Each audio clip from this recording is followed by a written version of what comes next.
Model, superconductivity में free electron model क्या है and what is critical temperature. तो now first of all we are going to discuss the free electron model. तो free electron model क्या है superconductivity का. तो according to the free electron model of metals की बात करें, the resistivity of metal may be written as, तो जो उसको हम इस ढंग से लिख सकते हैं रेजिस्टिविटी को, rho is equal to m upon n e square tau. This is the formula for resistivity of metal. m क्या है यहाँ पे, m जनरल सी कंडीशन है, m is the mass of electron, right, m is the mass. Clear. n क्या है, n is the number of electron, number of electron है वो भी पर यूनिट वॉल्यूम में.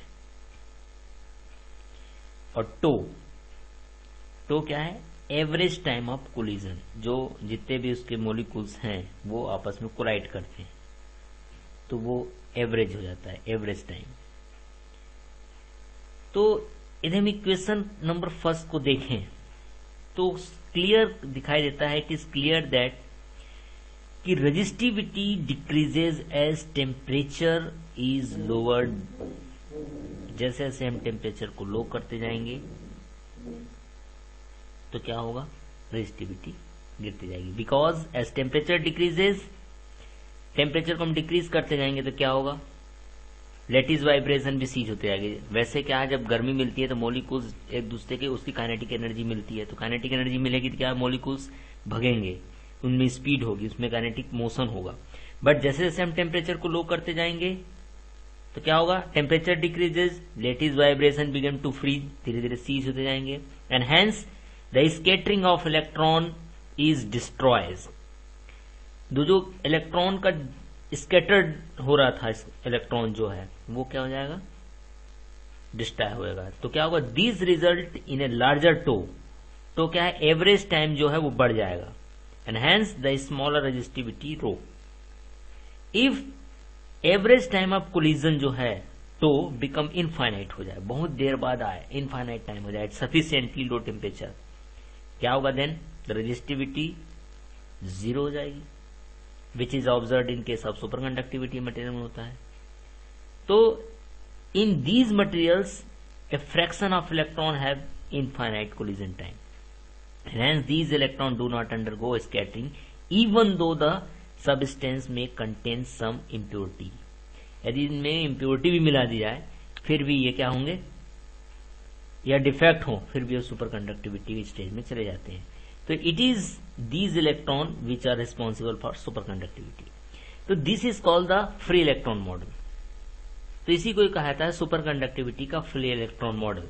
तो फ्री इलेक्ट्रॉन मॉडल को यदि हम बिल्कुल ब्रीफ में समझाना चाहें तो ये कह सकते हैं कि जब किसी भी मेटल के आयन को, मेटल को धीरे धीरे कूल किया जाता है तो उसके इलेक्ट्रॉन का जो वाइब्रेशन, लेटिस वाइब्रेशन, वो भी धीरे धीरे क्या होता है, सीज होने लगता है वाइब्रेशन, और एक पर्टिकुलर टेम्परेचर पे आकर उनके वाइब्रेशन बिल्कुल सीज हो जाते हैं.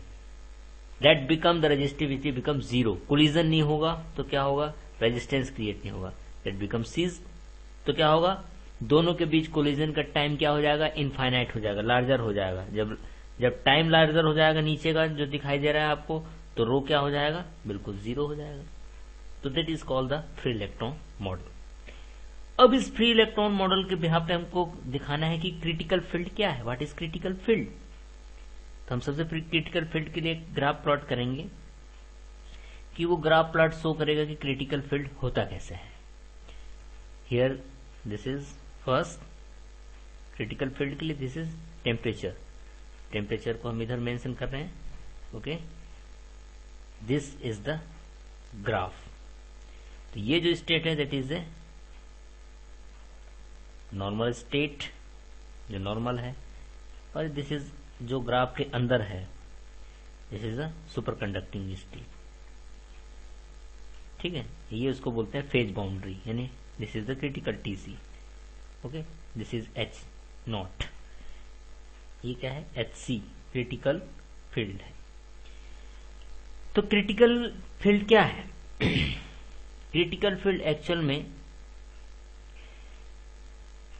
एक the minimum applied magnetic field necessary to destroy the superconductivity and restore the normal resistivity is called critical field. एक इतना मिनिमम हम मैग्नेटिक फील्ड जिसको अप्लाई करने से कोई सुपर कंडक्टिव मटेरियल अपने नॉर्मल मटेरियल में चेंज हो जाए, तो उसको हम बोलते हैं, उस फील्ड को हम बोलेंगे क्रिटिकल फील्ड।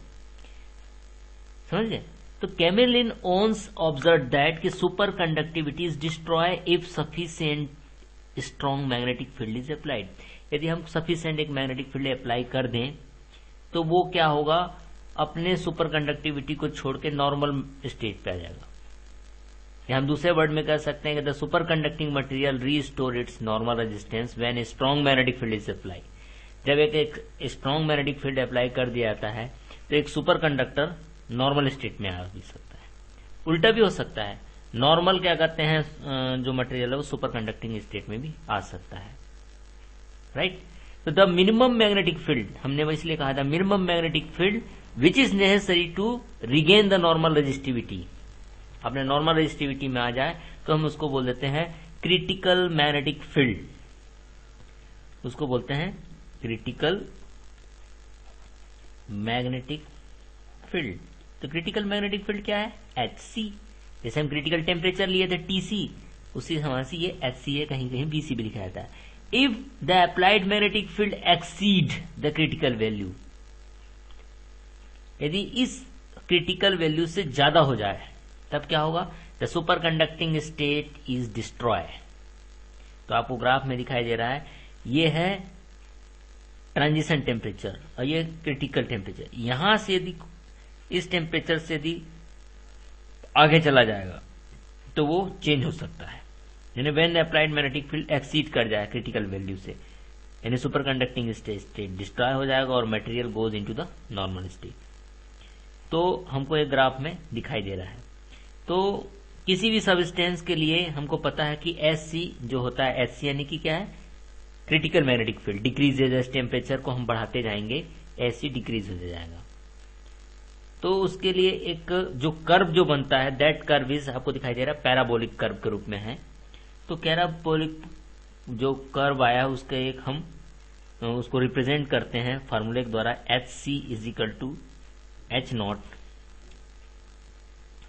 H0 क्या है? क्रिटिकल फील्ड है, ठीक है, एट 0 डिग्री केल्विन पे 1 minus T upon TC square. This is the formula for critical magnetic field. तो क्या होगा? The field has its maximum value, कब मैक्सिमम वैल्यू पर होगा? H0 एट T, जब 0 केल्विन पे होगा। यानी कि जब हम बात करेंगे T is equal to 0 kelvin, तो HC is equal to H0 जो हम फार्मूला लेके चल रहे हैं, 1 माइनस T की जगह हम 0 रख दिए तो 0 आ गया, अपॉन TC। जब इसको सॉल्व करेंगे तो आएगा H0। अब यदि टेम्परेचर जो है क्रिटिकल टेम्परेचर के बराबर हो जाए at T is equal to TC, तब क्या होगा? कंडीशन चेंज हो जाएगी, HC is equal to H0 1 minus TC square upon TC square is equal to 0। तो इक्वेशन जो दिखाई दे रहा है आपको, ये इक्वेशन इज द इक्वेशन जो सेकंड है, that is the phase boundary between normal and super conducting state. तो once again I repeat the definition. What is the critical field? The minimum applied field necessary to destroy the superconductivity and restore the normal resistivity is called critical field. तो critical field क्या है?